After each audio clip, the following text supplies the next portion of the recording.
Okay, there's this new manga called Magical Girl Sight. I read it in a day, and let me just say, there are some crazy things in that manga. So that's what I'm gonna talk about. Just a quick little video. If you're new, if you want to, you can subscribe. If you don't want to, just don't, man. Because right now I'm just experimenting, trying to get the ball rolling, and let's get into it. So, one thing about this manga that I think a lot of you might realize is that it's very similar to the manga called, not manga, it's a TV show called Pure Majima Doka Magica. I'm not sure I'm pronouncing it right. But anyways, one of my favorite, no, it's not even one, it's my favorite anime. Like literally, I'm a literal man, no boy, man. And I love it so much. There's a lot of things it does right. Not only is it just the fight scene, the characters, also the OST. Like, literally, some of the OST I still listen to this day when I'm studying, when I'm working, or when I'm just having a bad day. I just play that music, you know. I think it's called Magia, bruh. I play the music Magia, then it hits different. So once I heard about Magical Girl Sight, I thought, oh, you know what? Why not try it? And there are some similarities. Obviously, there are magical girls, as there are the magical girl genre. There are also kind of different things. Like with the magical girls, usually the main antagonist. Okay, quick spoiler. Okay, those who haven't watched it, just skip, man. Just go 30 seconds later, right? Okay, I'll quickly name the evil team, right? Imperial Majima Doka Magica, they're evil team people, whatever, is of course, the incubators. They are this, bruh, let me know. Just know, any alien race that realizes that one day the world will, not the universe will disappear, entropy and all that stuff. So to stop that, they made this magical girls because they realized that when magical girls turn to witches, they release a huge amount of energy that can prolong the universe's life. And they're very, what's this word called? Very practical. Like, not even a bit emotional. They're very practical. Even when they try to help. Okay. You know what? I'm getting over myself. Anyways, that's the evil team there. In this world, the evil team is somewhat similar, as in they're very practical. But the difference here is that they can be emotional. There are some, and this is a little spoiler too. I think you can actually tell at some points that what they're doing is kind of emotional. But same can be said about the incubators, where they give people wishes. That's amazing, right? You have any wish you want with almost no cost. And in this one, they give unfortunate girls any power they want. Well, they don't get to choose, but they get a stick. What a stick is, a magical item that they use to manifest the magical powers, basically. One stick allows you to stop time, which as the first character you see, that's a magical girl. No, she's not the first, right? And oh yeah, I'm sorry, the names. When I read manga, I don't usually remember the names that much, unless it's a very memorable name or very, let's say, I'll never name called Wow Guts, simply because those ones are just so easy to say. But the names like the Kamaru or Kuzure, Kaguya sometimes maybe, but then there's a lot of names. I checked his name now, I just still forgot. So anyways, the girl that can like stop time. Yeah, so that's one of their powers, and unlike some shows like Jujutsu Kaisen or Hunter x Hunter, where the power system involves your personality or what you're given from birth, this one it seems to just be random. They do in a way have like let's say if you want to kill someone, it can be used to kill someone, right? I do think it's less personalized, definitely. it's definitely less personal than those shows magic system for like almost anything that can be used to kill someone. It's not specific, and there are some that can literally negate other abilities. I'm not sure if that's, and it's only used to negate other abilities. So unless that magical girl that had was like has something bad happen because of a magical girl or because of other circumstances, which is very prevalent in the show. Usually the unfortunate one, it's not just one thing, it's a multiple thing. I'm talking about like violence, RAP, the lost word, these unfortunate girls go through messed up stuff, and then these people find these girls and give them hope. They give them something they can use to like take revenge, because the purpose of the sticks is for them to use it, because just like the incubators from like creative magica, they need the energy for something. You just have to figure that one out if you read it. So yeah, the power system is very similar to Mighty Madoka Magica. And other power systems, it's less personalized, but it's very fictional. And also now think about this, the handling also is just on another level. Like I could only name 10, no 5, right? A handful of mangas.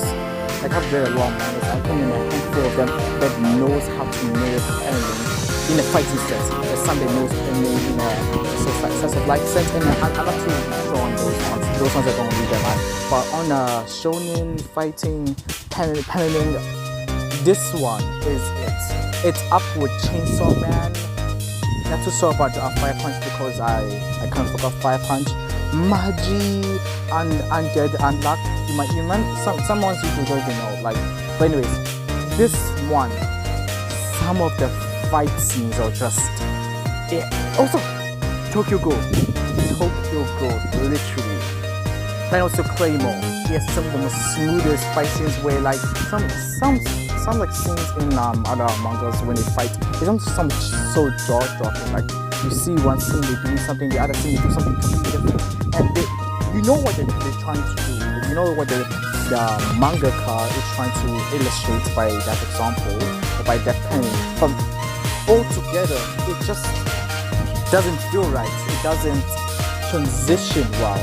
It's like this little break that's very jarring. That's disgusting, really. In this one, it's really to know those things. I can name one scene there, on one scene where like it's really jarring. But aside from that one scene, the other scenes are nice, fast-paced, but has some variety, amazing angles, and very comical. Like one of the people, the brothers, I don't like it. I don't like him at all. I also don't like him how they treat him at the end, because yeah, I do understand that this might be a hot take. I do understand that some people are act a certain way because of influence into their life. He's like that because of his father, right? Now, that being said, I think we can all say that accountability needs to be taken here for what you have done. And I don't like it when shows, right, clearly have someone that's doing something wrong and that person doesn't suffer for it. Literally, the father in this thing, right, who yes, he's definitely abusive, definitely. And this might be also controversial because I know a lot of you parents out there are just slapping your child just because, like, sometimes to discipline him, fair enough. But then sometimes you just slap. For what reason? Because you have a bad day. Shut up, man.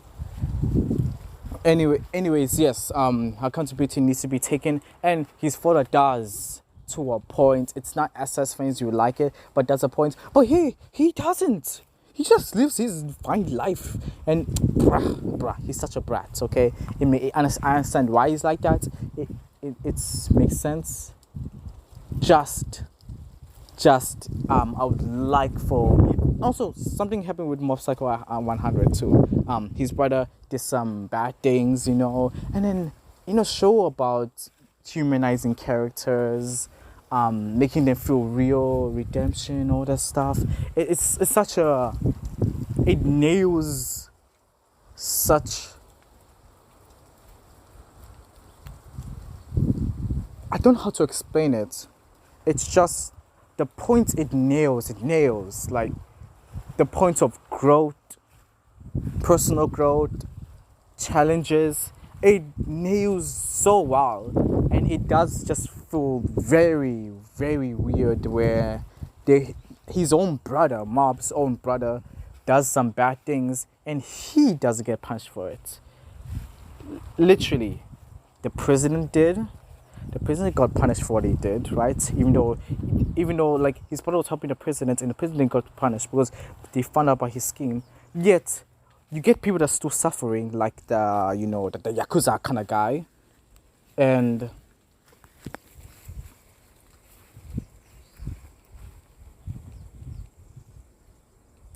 yeah, the yakuza kind of guy.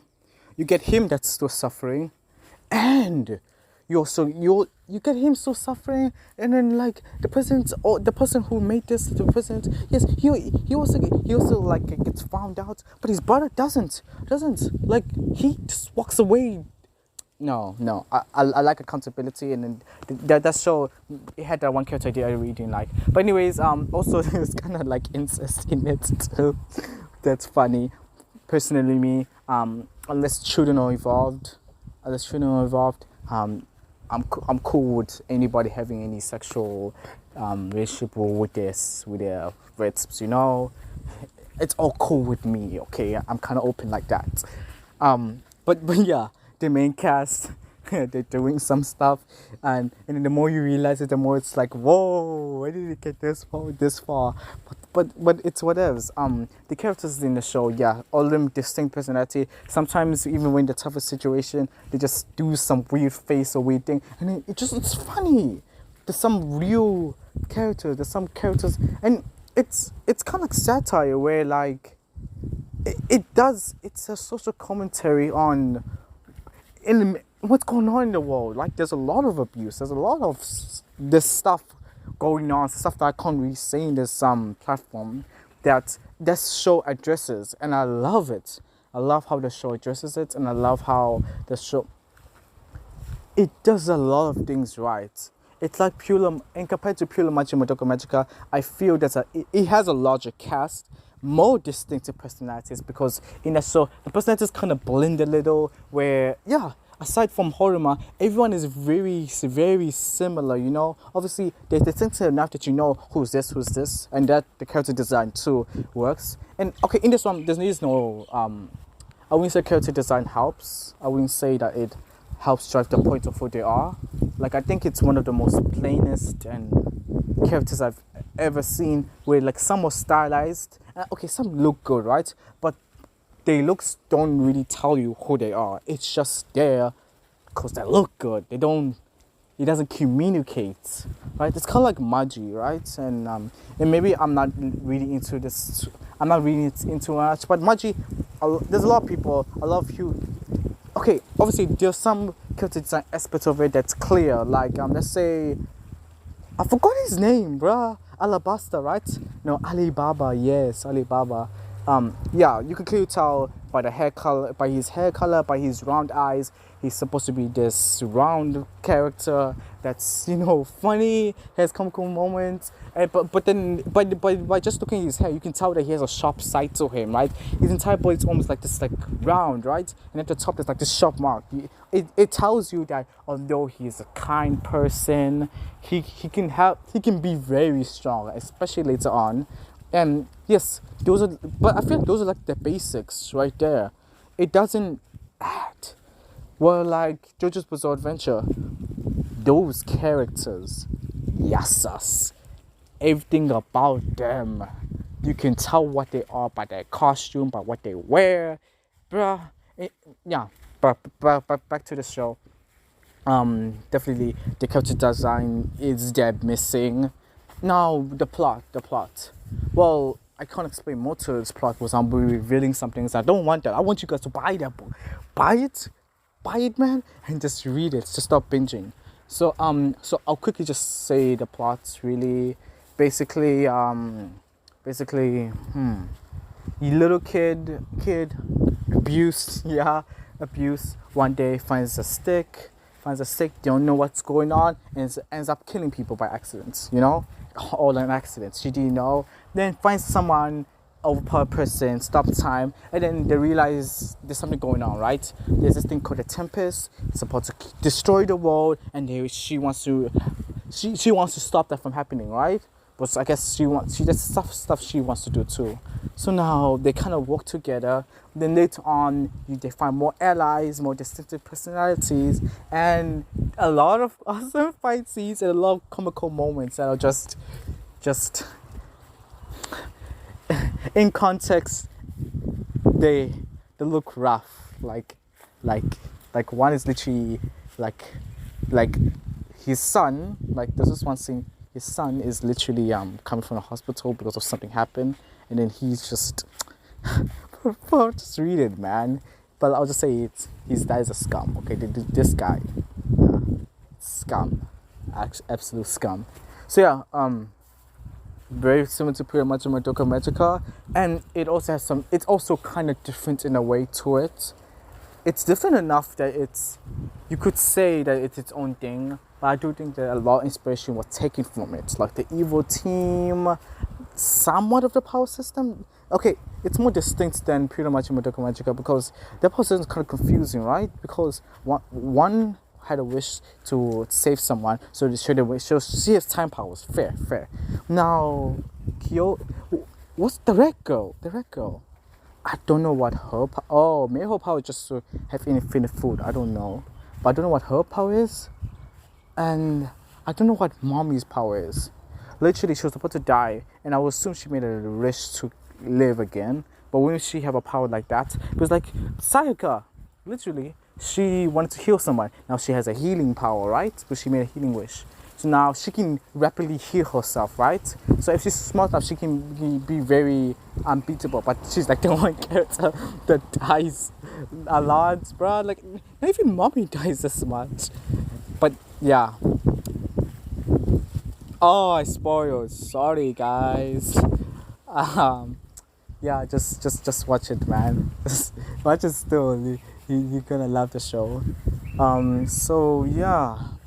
That's mainly my take on this new show. I'm gonna read a lot of mangas and then review them a lot. And yeah, thank you and enjoy.